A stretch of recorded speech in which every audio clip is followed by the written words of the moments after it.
you can't do everything, and you can't say yes to everyone.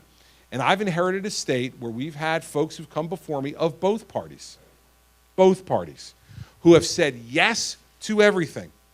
I hate to have to be the guy to say no. You know, nobody likes, I mean, listen, none of us like to look someone in the eye who really, like that lady over there who wants me to invest in historic preservation and promotion in the state. It's a great idea. But I got to look at her and say, yeah, no, great idea, I can't. And that's just something small compared to what you're talking about, because every job that we create in this state is a great moment for a family who gets to have a good paying job, who gets the feeling of self-worth that comes from a job that has meaning in their lives and lets them provide for their families. And it helps the state because that person becomes a greater part of the fabric of the state too. They volunteer to coach Little League. They volunteer and work at a reading lab. They volunteer and work at a homeless shelter. They help to make the state a better place. And they raise children who want to stay here. That's what we need to be shooting for. But if we continue to say yes to everyone, and everybody say, I'm entitled to this, I'm entitled to that, I want, I deserve, you know, it just doesn't work that way.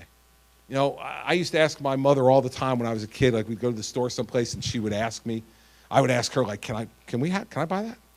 And my mother used to say to me all the time, absolutely, Chris, no problem.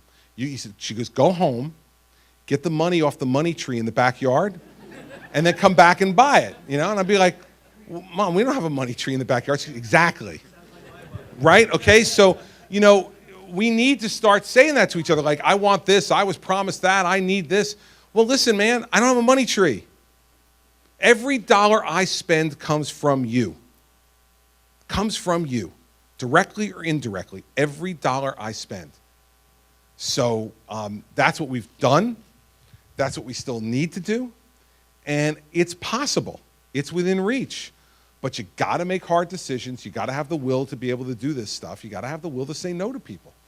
And it doesn't make you popular with everybody. But the fact is, I didn't run for this job to be the prom king.